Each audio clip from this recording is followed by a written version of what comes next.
I'm Demethius Jackson, and you're listening to a reading of my book entitled The Realmsic Conquest, The Hero of Legend. Chapter 50. Maebus barely had time to grab his battle sword off the table before Leoden burst through the cottage entrance. "Somebody's coming!" The young warrior was nearly out of breath from what seemed like a long run back to their haven. Sweat beaded the ends of his blonde bangs and dripped onto his face. Ever since Kelm had released the Firehawks only days earlier, Leoden had been regularly patrolling the perimeter. Though up until this point, things had remained quiet. "I'll check it out," Normandy said, climbing onto a bed of hay located under the cottage's only window. He shaded his eyes with his hands to peer through it. Kelm and Fable joined him, cautiously glimpsing over his shoulders. Maebus's palms began sweating as he gripped his sword handle. "I don't see anyone," Normandy proclaimed, without averting his eyes. "Leoden, was it friend or foe you saw?" The young warrior shook his head. "Not sure. I couldn't get a clear view through the trees." "Well, how many were there?" "I saw at least 7 persons. Maebus pointed the tip of his sword towards the group. "We've prepared for this, people. Everyone take your positions, get down, and stay quiet." He watched each person quickly scamper into their predetermined defensive positions, just as they'd practiced every day since arriving at the cottage. Leoden stood adjacent to the door, pressing his back against the wall. He lifted the blunt end of his axe, ready to strike anyone who entered. Maebus stood several feet in front of the door. His sword, shaking with anticipation, would catch anyone Leoden missed. Normandy towered behind him, holding a massive club.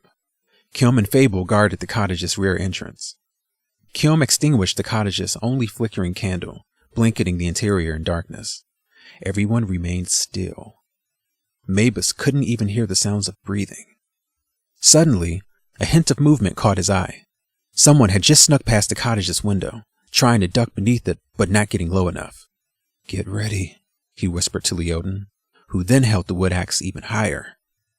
Moments later, he heard something thud against the outside wall, as if someone were leaning against it.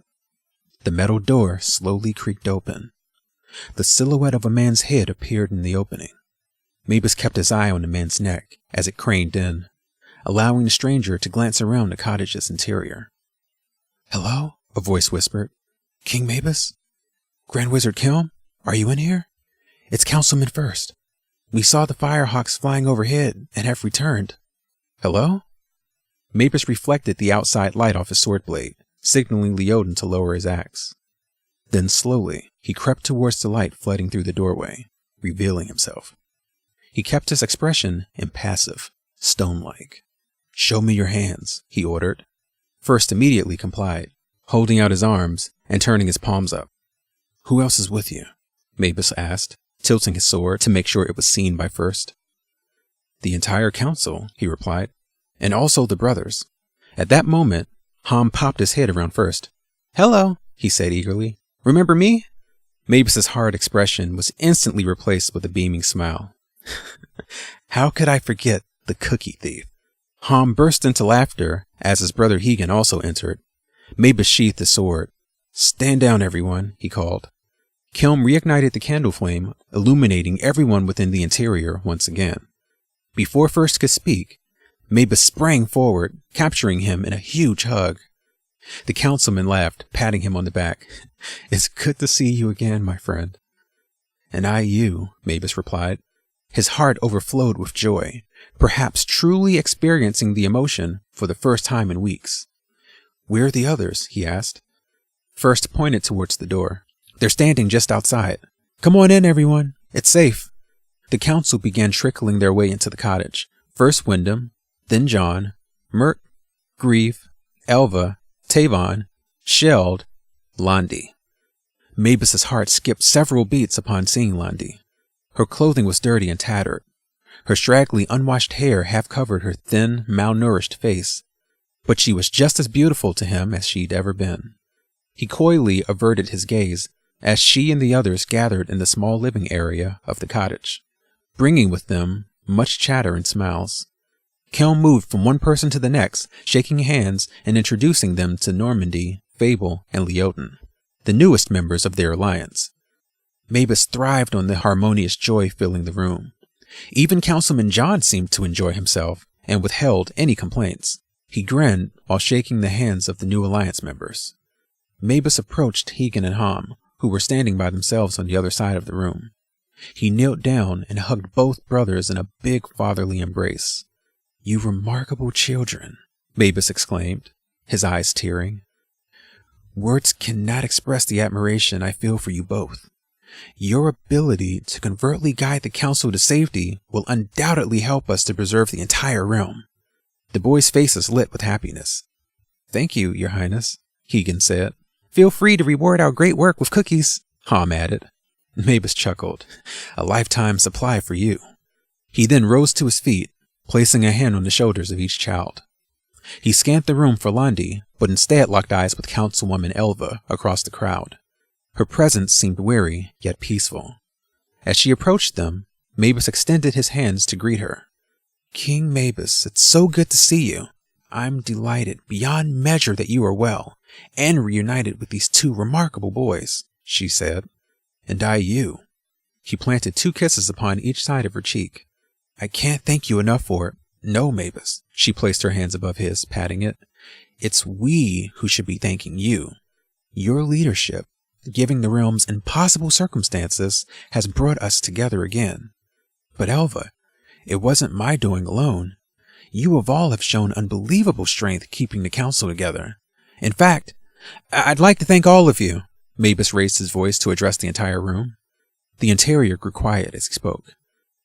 "Each person here, as well as our soldiers beyond, have played an integral role in our efforts to preserve the kingdom.